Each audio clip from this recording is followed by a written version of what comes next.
And his opponent, Ramon Cornejo. For El Toro, Ramon Cornejo has been a cornerstone in the California 145 scene at the young age of only 23 years old. Has not let anything stop him from going on a masquerade of the promotions across the state of California, especially over here at 559 Fights. Most recently earning a finish over Isaiah Walls at 559 Fights 109 in October, and earning that 559 Fights championship gold then. Also earning a A1 combat strap before that in September of 2024. Cornejo has been a busy man, to say the least, McCottrell. Absolutely, man. One thing about Cornejo, I don't think a lot of people know, me and Cornejo was scheduled to fight for a title. And he got injured the week of the fight. And one thing I did study about Cornejo, he has a strong wrestling base. He liked to move, he liked to switch. And one thing for Anthony is he needs to be being patient and more feints. Use your feints if you want to beat Cornejo, because Cornejo is going to bring the fight, and he's definitely going to wrestle you. He's definitely go for that single leg, and he's definitely going to try to take you down and hold you down at the ground and pound you. A little bit of that MMA 101, and I mean, those jiu-jitsu roots go deep with Mr. Ramon Cornejo as we looked into this championship tail of the tape here tonight. Ramon Cornejo 10-2 in his mixed martial arts career here so far. Anthony Romero 5-2 in his MMA career. Featherweight championship on the line, and weight limits have been made for both these gentlemen. 145 even for Romero and 144.4 for Cornejo. 6 foot in height for Cornejo here tonight, 5'8" for Anthony Romero. 23 years of age for Cornejo and 4 years the elder for Anthony Romero. Trained over there at Aria Fitness in Fresno, California, the home for Romero, and CastroMMA, the home for Mr. Toro. As we now await these championship belts and our ring announcer Mo to go ahead and get this one underway. Take it away, Mo.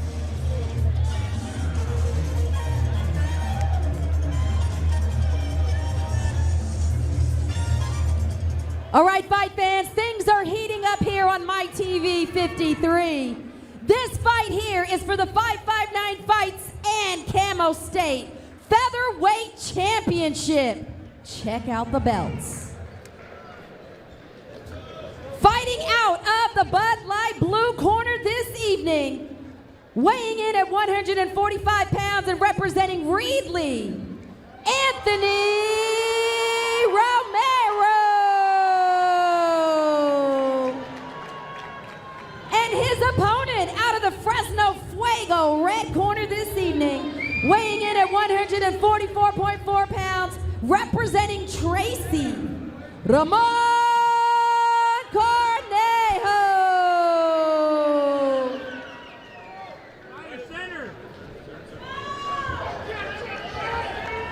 All right, fighters, we went over the rules in the back. Keep your hands up, defend yourselves at all times, and listen to my commands at all times.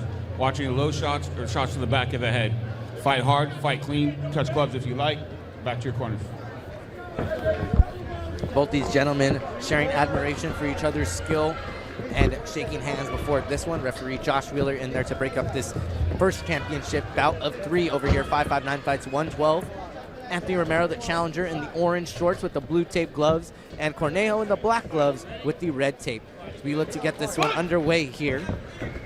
559 Fights 112 first championship bout now underway. As I said, Cornejo like to switch stances too and like to bounce around. But be prepared of this takedown attempt that he's going to do right now once Anthony starts letting his hands go.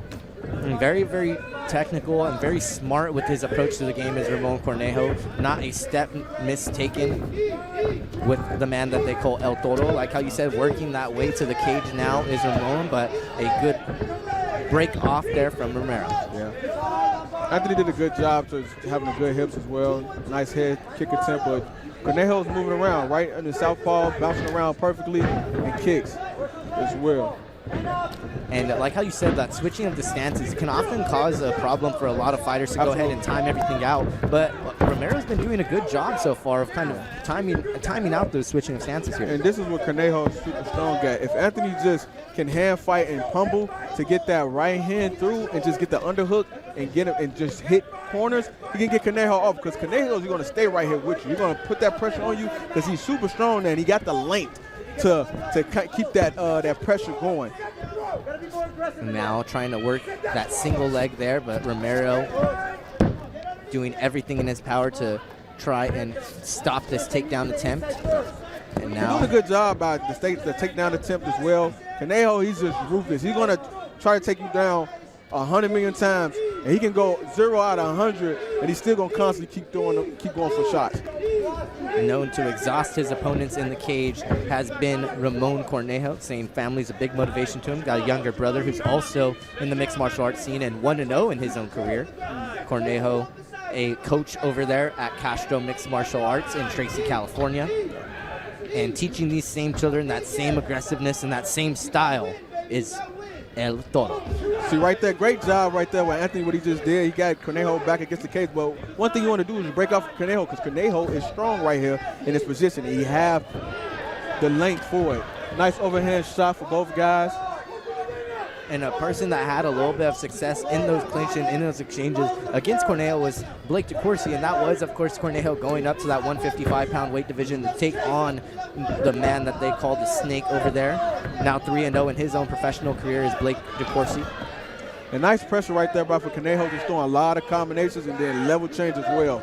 Even though if it didn't touch, some did touch, but it just got him to blind him to set up that takedown attempt to put that pressure on Anthony's. Because right now, Cornejo is just draining him. What is the ultimate kind of defense for somebody like this that's just really just strong and willing to put you up against that cage? Because he's almost not going to allow you to do any sort of offense here. Just setting up your feints, just getting your movement, putting more pressure to him. Because if you're going to put pressure, all you're going to do is go left and right, throw kicks, and set up a jab, go for a level change. But if you put more feints and set the pressure up to go and show him that you have power too, it's going to stop all that movement. And in that win over Amarius Taylor, displayed a lot of this same ring generalship was Cornejo, and now Romero in a very, very similar spot to what he's been in before in his tough competitions in the cage, and now trying to go ahead and build up and start some offense here in the second round is Romero. And what do you think the corner of Mr. Anthony Romero is kind of letting into him at this moment? Setting up his shots. You got to set up his shots. You got to cut him off when he try to start moving around and try to, hit the switch stances. And everything needs to go down the middle. Being prepared for the takedown attempts and watch the overhand to a takedown attempts for real from Cornejo, because Cornejo loves to throw the overhand switch to the double takedown. And chance going all around the convention center over here to start this second round. Cornejo in the black shorts, the red gloves, the orange shorts, and the blue gloves belonging to Romero. Cornejo's doing a good job just pitting him right there. Anthony needs to be patient. He don't want to go too much into depth with Cornejo because he's going to counter your blitz to a takedown. The jab landing there from Cornejo, and like how you stated, don't want to get too aggressive, and now landing a couple of nice shots there was Romero, but as soon as you enter that clinch with Cornejo, it can be very, very troublesome to get out. Very troublesome. Like I said, the dude is strong. I even seen Anthony try to throw a nice hip toss, and Cornejo did not go down. Man. So it just, he got to break off from there and just let his hands go. Set it up, but he needed more feints. He don't want to stay right there because Cornejo like to move, and he like to blitz too as well. And looking at the body of Cornejo, you wouldn't imagine the strength that he would have at this 145 weight class. Hey, look can be deceiving, man. I mean, man, look at the old people. Some of the old people got old man strength, and they look like, man, I'll break your old self. And they're like, nah, they'll break you. And Enoch's got that, you got that intel into the old man strength. I thought you about to you call me old, bro. From the unk days. Of course, Enoch not a day over 21 over here, my brother. Real stuff. I think I had the old man strength since I was 12 years old. I was going to say, I think a couple of wrestling opponents would argue that you may have got that old man strength a couple of years earlier to your adolescence there. Most definitely. And Cornejo's doing a good job of pressing right here. But like I said, for Anthony, he just have to hand fight and get a double underhook. But Cornejo collect his hands with the double and got him down for a takedown. First real successful takedown of the evening here from Cornejo, as now Romero works his way back up to his feet. and just trying to work off the cage here has been Romero, but Cornejo has been relentless in his pursuit here tonight. Absolutely. And Cornejo, he got good cardio. He's, like I said, for wrestling, it's a lot of energy to constantly keep fighting someone, to try to take them down, up and down, up and down. You got to have that great cardio to constantly keep doing that. Because I guarantee you, you're going to change his level right here and try to take him down again. High IQ level there, move there from Cornejo as well, to use that outside leg to trip, using that right leg. It was very, very interesting. You often see a lot of guys use the inside leg to trip. Absolutely. And kind of gets them back in trouble, because then that guy's able to bring back in their guard. But when you use that outside leg, kind of stops being able to go ahead and get back up. Oh, and there's a reversal right here as well. And if Anthony collect his hand, that's a takedown attempt right there. Was perfect right there by Anthony. It was a great job. And that takedown right there can definitely set this fight up to be super close right here. But if Anthony can constantly just work and get some points going, this fight can be super close. Like how you stated, there has not really been a whole lot of action here in the second round. These takedowns could come into play. Absolutely. And come play a crucial part in this judges' scoring criteria here this evening. Ramon Cornejo trying to go ahead and land that knee in there to go ahead and finish off this second round. And referee Josh Wheeler kind of giving him a little bit of a warning there, as that shot was very, very close to the bell there. Yeah, it was a little late punch in. But both guys is doing a great job right now. I won't be surprised if it's a 1-1 decision right now. It's super close. That takedown from Anthony is definitely big for him as well. Cornejo, he didn't do a lot of damage, but he put a lot of pressure on Anthony. Anthony doesn't look as tired as much, but like I said, Cornejo, he have good cardio. As you see right now, he's not taking a big deep breath in the corner as well. And something that I really wanted to highlight with both of these athletes is not only like how you stated, like Cornejo's ability to be able to go deeply into these rounds, but also, I mean, the skill that they've been able to show off here so far with this in this featherweight division in California. I think it's safe to say whoever comes out of this one is truly the champion at that 145-pound weight class in the featherweights. Absolutely, and I was just looking at Cornejo's record. I mean, he have a lot of amateur fights.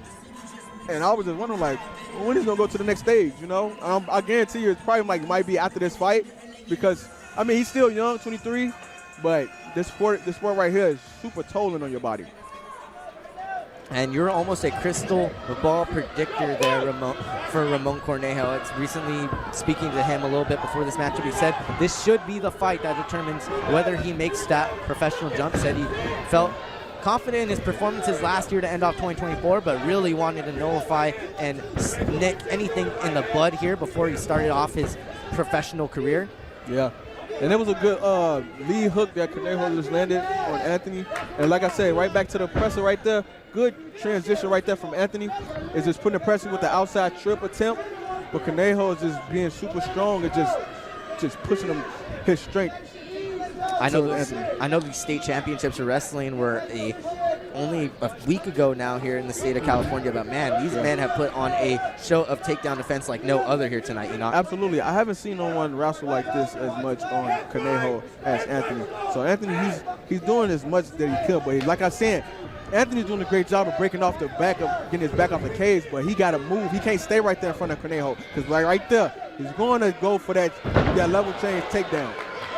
A nice pump and dump exchange there from Ramon Cornejo, and now trying to go ahead and grab those legs here and just really finalize that control of Romero. And we just push off the head, to stuff the head to like build himself back up. He can really get out of those positions right now. But Cornejo is doing a good job of controlling his hips and constantly using that left hand to get his points off that.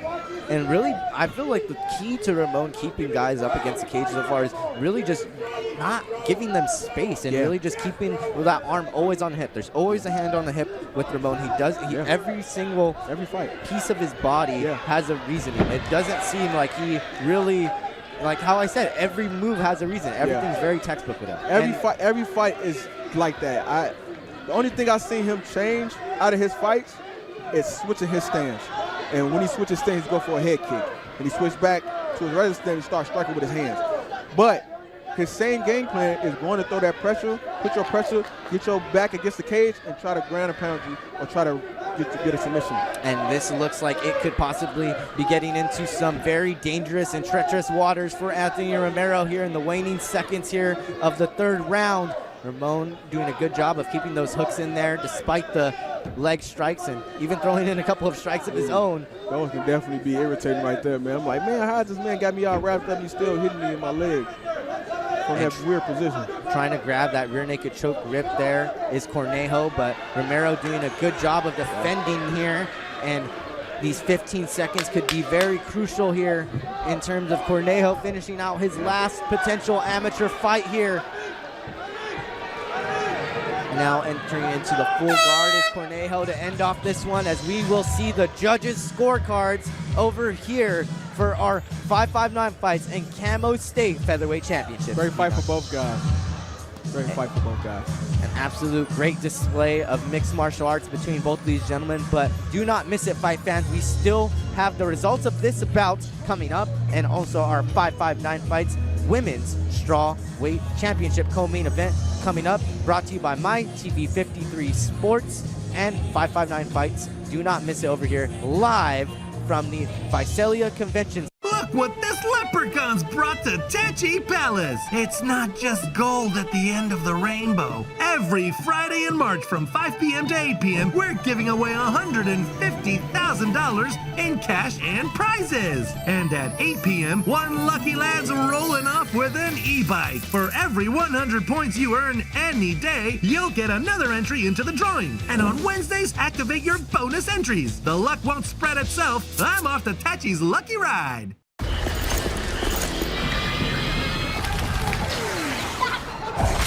Look, everybody wanna go and talk that. Better yet, run, go, hit a lick, divvy up with my homies, and we do it all again. Whenever we get it, there's no hesitation.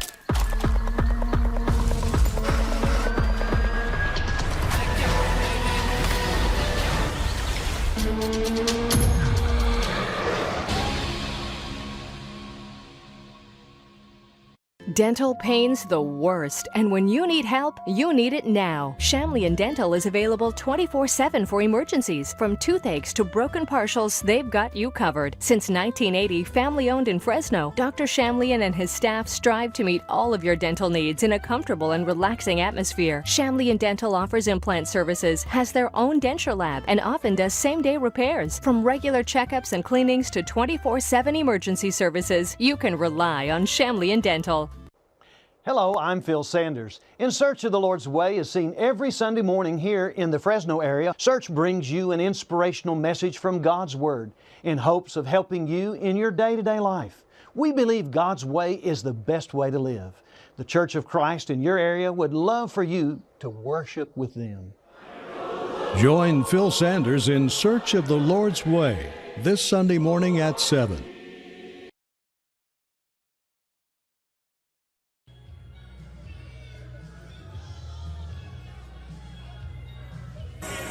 Welcome back to 559 Fights 112 over here at the Visalia Convention Center. Michael Hernandez, Enoch McCottrell over here to my right-hand side. We have our results over here for our feature bout of the evening, 559 Fights, Featherweight Gold and Camo State Featherweight Gold on the line. Our ring announcer, Mo, in the cage, ready to go ahead and get this one read off and underway. Take it away, Mo.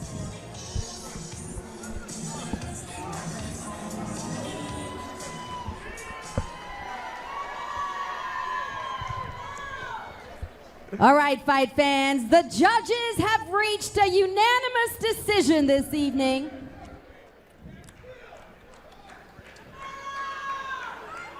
And still, the 559 Fights in Camo State Featherweight Champion, Ramon Cornejo.